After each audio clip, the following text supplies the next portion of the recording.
네, 오늘 성경 말씀 보시겠습니다. 이사야서 48장 1절부터 11절까지 말씀입니다. 야곱의 집이여 이를 들을지어다 너희는 이스라엘의 이름으로 일컬음을 받으며 유다의 허리에서 나왔으며 여호와의 이름으로 맹세하며 이스라엘의 하나님을 기념하면서도 진실이 없고 공의가 없도다. 그들은 거룩한 성 출신이라고 스스로 부르며 이스라엘의 하나님을 의지한다 하며 그의 이름이 만군의 여호와라고 하나 내가 예로부터 처음 일들을 알게 하였고 내 입에서 그것들이 나갔으며 또 내가 그것들을 듣게 하였고 내가 호련히 행하여 그 일들이 이루어졌느니라. 내가 알거니와 너는 완고하며 네 목은 쇠의 힘줄이요 내 이마는 노시라. 그러므로 내가 이 일을 예로부터 내게 알게 하였고 일이 이루어지기 전에 그것을 내게 듣게 하였느니라. 그것을 내가 듣게 하여 내가 이것을 내 신이 행한 바요 내가 새긴 신상과 부어 만든 신상이 명령한 바라 말하지 못하게 하였느니라. 네가 들었으니 이 모든 것을 보라. 너희가 선전하지 아니하겠느냐. 이제부터 내가 새 일 곧 내가 알지 못하던 은비한 일을 내게 듣게 하노니 이 일들은 지금 창조된 것이요 옛것이 아니라 오늘 이전에는 내가 듣지 못하였으니 이는 내가 말하기를 내가 이미 알았노라 하지 못하게 하려 함이라. 네가 과연 듣지도 못하였고 알지도 못하였으면 내 귀가 옛적부터 열리지 못하였나니 이는 네가 정령 배신하여 모태에서부터 네가 배역한 자라 불린 줄을 내가 알았음이라. 내 이름을 위하여 내가 노하기를 더디할 것이며 내 영광을 위하여 내가 참고 너를 멸절하지 아니하리라. 보라 내가 너를 연단하였으나 은처럼 하지 아니하고 너를 고난의 풀무불에서 택하였노라. 나는 나를 위하며 나를 위하여 일을 이룰 것이라. 어찌 내 이름을 욕되게 하리요 내 영광을 다른 자에게 주지 아니하리라. 아멘. 네, 오늘 새 일을 약속하심. 예, 새 일을 약속하심. 이런 제목으로 하나님의 말씀 증거하겠습니다. 오늘 성경 말씀은 남유다 왕국이 주시는 말씀입니다. 이사야서 46장, 47장은 바벨론에 대한 심판과 패망에 대한 예언이 나왔거든요. 48장, 우리가 보는 48장은 구약교의 남유다 백성들의 구원에 대해서 예언합니다. 내용을 보면 둘 다 하나님께 범죄했습니다. 바벨론도 하나님께 범죄했고 유다도 하나님께 범죄했습니다. 어떤 면에서는 남유다 왕국은 죄질이 더 나빠요. 하나님 알고 은혜를 받았으면서도 우상 숭배하고 패역했거든요. 애당초 하나님 몰라서 범죄한 바벨론보다 유다가 그 죄질이 더 나빠 보입니다. 그런데도 바벨론은 망하고 남유다 왕국은 삽니다. 구원받아요. 역설적이죠. 이것은 우리로 하여금 겸손하게 만듭니다. 그리고 하나님의 은혜를 의지하고 바라보게 만드는 것입니다. 몇 가지 교훈으로 은혜를 나누겠습니다. 첫 번째 교훈은 하나님에게 마음은 멀고 입술만 가까운 것을 경계하라고 합니다. 하나님으로부터 마음은 멀고 입술만 가까운 것을 경계하라고 합니다. 1절부터 5절 내용이 교훈합니다. 먼저 1절, 2절 보시면 야곱의 집에 이를 들을지어다 그 구약교회를 칭하는 표현들을 유심히 살펴보시기 바랍니다. 야곱의 집에 이를 들을지어다 너희는 이스라엘의 이름으로 일컬음을 받으며 유다의 허리에서 나왔으며 여호와의 이름으로 맹세하며 이스라엘의 하나님을 기념하면서도 진실이 없고 공의가 없도다. 그들은 거룩한 성 출신이라고 스스로 부르며 이스라엘의 하나님을 의지한다 하며 그의 이름이 만군의 여호와라고 하나. 자, 구약교회를 칭하는 표현들이 무수하게 나오죠. 1절 보면 야곱의 집 그들의 시작이 믿음의 선조, 믿음의 조상 야곱이라는 뜻이죠. 그들은 이스라엘의 이름으로 일컬음을 받았다 그래요. 이스라엘은 야곱의 또 다른 이름이죠. 그죠? 예. 하나님과 씨름하여 이겼다는 뜻을 가진 이름입니다. 하나님께서 만들어 주신 이름입니다. 그리고 유다의 허리에서 나왔다 그래요. 그러니까 남유다 왕국이 주로 유다 지파로 이루어졌기 때문에 베냐민 지파도 있지만 유다 지파로 이루어졌기 때문에 또 그 지파에서 다윗 왕이 나왔잖아요. 그러니까 왕족이라는 거죠. 우리나라 사람들 중에 신라시대 경주 김씨 왕족이라고 자랑스러워하는 사람들이 아직도 있죠. 조선시대의 전주희 씨의 후손임을 자랑스러워하는 사람들이 있습니다. 마치 그와 같겠습니다. 또 1절에 보면 여호와 이름으로 맹세한다 그래요. 또 이스라엘의 하나님을 기념한다 그래요. 2절 보면 이스라엘의 하나님을 의지한다 그래요. 그런데 1절 말미에 진실이 없고 공의가 없다. 이렇게 얘기합니다. 우리나라에서 요새 특검이 진행되고 있습니다. 근자에 우리나라에서 가장 큰 규모의 교회 목사님의 집무실과 뭐 그 교회에 뭐 압수수색이 일어났죠. 극동방송 이사장 목사님의 그 사무실과 자택이 압수수색이 발생했습니다. 최혜병 사건으로 어려움에 빠진 군 장성을 보호해주는 일을 했다는 혐의를 받고 있습니다. 그분들이 제가 보니까 그분들이 정치 권력과 너무 가깝게 지냈어요. 그리고 최근에는 국가 조찬 기도회 부회장이 크리스찬이거든요. 뇌물수수 혐의로 역시 조사를 받고 있습니다. 이번에 제가 한국 방문했는데 어느 교회를 가니까 그 목사님실에 그 전직 대통령과 나란히 둘이 사진 찍은 액자가 이렇게 걸려 있는 걸 봤어요. 이게 잘 보이는 곳에. 목사님들이 어느 정치인을 좋아해서 사진 찍어서 목사님실에 걸어 놓을 수 있어요. 그러나 왜 걸어 놓았을까 보니까 이 우리나라 최고 권력자와 가깝게 지내고 있다는 거를 은근히 보여주려는 거 아니에요? 아쉬운 점은 뭐냐면 목사님들이 자기 교회 교인들과 사진 찍은 걸 더 자랑스럽게 붙여야 하지 않을까요? 자랑스럽게 얘기하지 않을까요? 우리나라의 많은 목사님들이 정치와 너무 가깝습니다. 목사님들이 그리고 교회가 현실 정치 권력과 너무 가까우면 어떤 일이 발생합니까? 무슨 어려운 일이 생기면 뭔가 부탁할 일이 생기면 누굴 의지하려고 그래요? 정치 권력을 의지하려는 유혹을 더욱 강하게 받게 돼 있어요. 그렇지 않겠습니까? 그리고 목사님들이 설교 중에 제가 뭐 대통령실에 뭐 이러이러한 걸 했는 마치 이렇게 대통령과 너 아주 그 가까운 것처럼 이렇게 은근슬쩍 이렇게 비추면서 자기가 그렇게 가깝다고 그게 진실이 없고 공의가 없을 수 있는 길에 빠지기 쉬운 것입니다. 1절, 2절 읽으면 어떤 그 느낌을 받냐면 역사와 전통을 자랑하는 교회인데 또는 그 신앙의 몇 세대, 신앙의 가정, 모태 신앙 출신인데 교회에 대해서 예배에 대해서 성경에 대해서 빠삭하게 잘 알고 있는데 입술은 하나님을 찬양하고 말끝마다 하나님을 언급하는데 실제 행동과 삶에서는 진실과 공의가 빠져 있는 빛과 소금의 맛이 없는 그리스도의 향기를 전혀 맡을 수 없는 그런 교인들 느낌이 드는 거예요. 어느 통계에 의하면 한국인들이 기독교에 대한 신뢰도가 10% 미만이라는 말을 들었어요. 그러니까 뭐 9%, 뭐 그 10% 미만이라는 말을 들었어요. 10명 중에 9명은 기독교를 신뢰하지 않는다는 것입니다.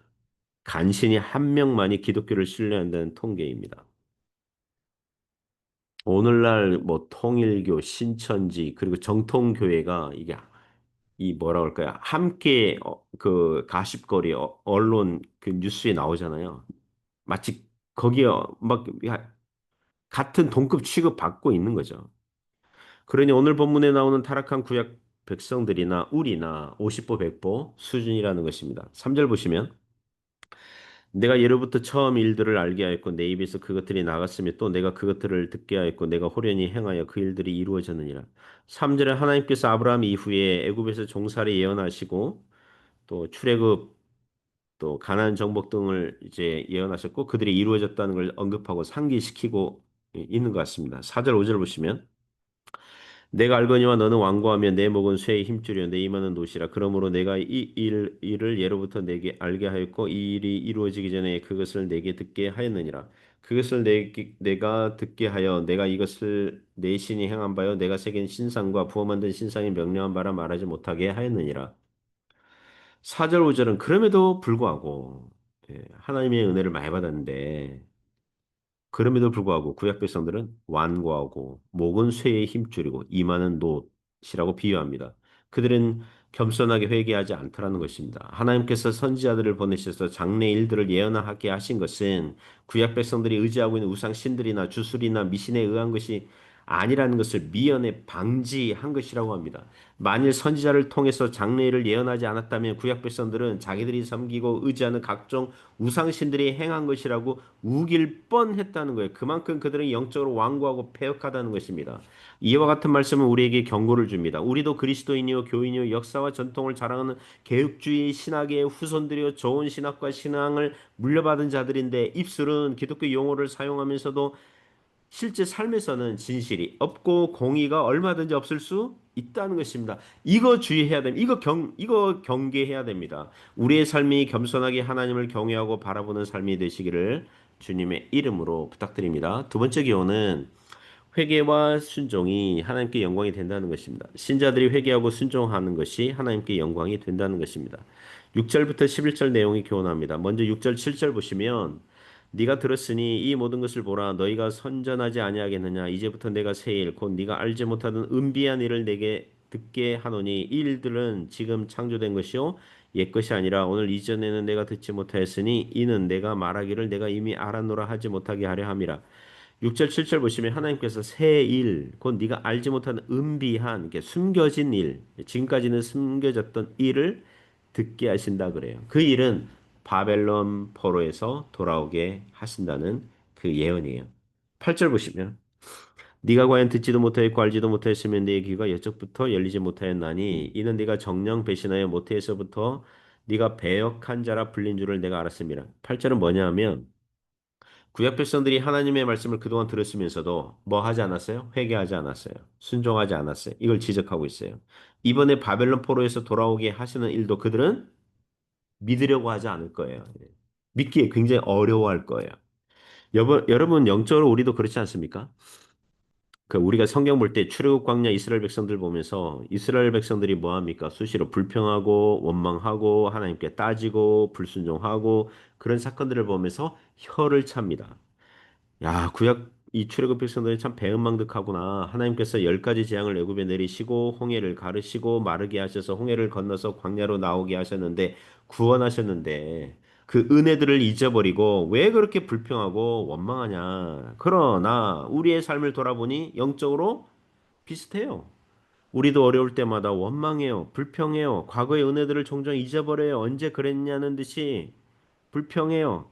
그런 모습이 구약 백성들과 닮았다는 것입니다. 그러면 우리를 그냥 버려두시고 망하도록 방치하셔도 될 것 같은데 하나님께서 가만 놔두시지 않죠. 구약 백성들에게 그리하신 것처럼 가만 놔두시지 않죠. 하나님께서 어떤 일을 하셨습니까? 9절부터 11절 보시면 내 이름을 위하여 내가 노하기를 더디할 것이며 내 영광을 위하여 내가 참고 너를 멸절하지 아니하리라. 보라 내가 너를 연단하였으나 은처럼 하지 아니하고 너를 고난의 풀무불에서 택하였노라. 나는 나를 위하며 나를 위하여 이를 이룰 것이라. 어찌 내 이름을 욕되게 하리요 내 영광을 다른 자에게 주지 아니하리라. 9절에 보시면 내 이름을 위하여 내 영광을 위하여 11절 보시면 나는 나를 위하며 나를 위하여 어찌 내 이름을 욕되게 하리요 내 영광을 다른 자에게 주지 아니하리라. 아, 사랑하는 성도 여러분, 이 엄청난 은혜입니다, 이거. 성경을 언약이라고 사용하거든요. 구약, 신약 할 때 그 약이 있잖아요. 이게 약속 약자를 쓰지만 그 뜻이 그 올드 테스타먼트, 뉴 테스타먼트, 옛 언약, 새 언약, 옛 계약, 새 계약. 그 언약의 특성 중에 하나가 쌍방간의 의무가 들어가 있거든요. 하나님의 백성들은 우리는 왕이신 하나님의 명령을 순종해야 할 의무가 있어요. 하나님 편에서도 당신의 백성들을 향해서 은혜를 베푸시고 보호하시고 끝까지 지키셔야 되는 하나님 편에서의 의무 사항이 있어요. 그래서 하나님의 이름을 위하여 하나님의 영광을 위하여 구원하시기로 선택하신 구약 백성들을 끝까지 그리고 결국에는 구원하시고 지켜주시고 보호하여 주신다는 것입니다. 그거예요, 그거.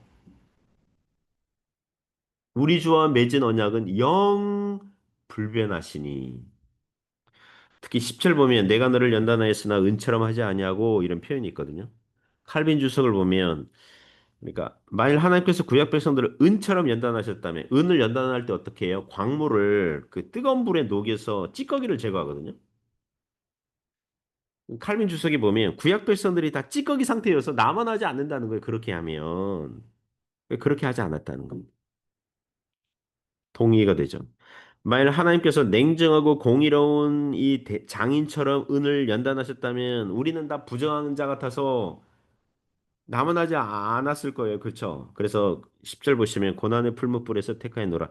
적당한 시험과 연단만 주셨다는 것입니다. 감당할 시험만을 주셔서 연단하셨다는 거예요. 사랑하는 성도 여러분, 이것이 예수 그리스도 십자가의 은혜인 것입니다. 우리가 감당해야 할 죄의 값과 진노의 잔을 예수님께서 다 감당하여 주심으로 우리는 믿는 우리로 하여금 은혜로 값없이 의롭다함을 얻도록 하신 것입니다. 그러므로 오늘날 우리는 예수님을 의지하여 회개의 심정으로 순종하려고 애를 쓰는 거룩한 삶을 살아가야 될 줄 믿습니다. 그래야 우리로 흠없고 점없는 거룩한 모습으로 세우실 그 그리스도를 바라봐야 하겠습니다. 오늘도 그 주님 붙잡는 그런 은혜가 있기를 주님의 이름으로 축복합니다.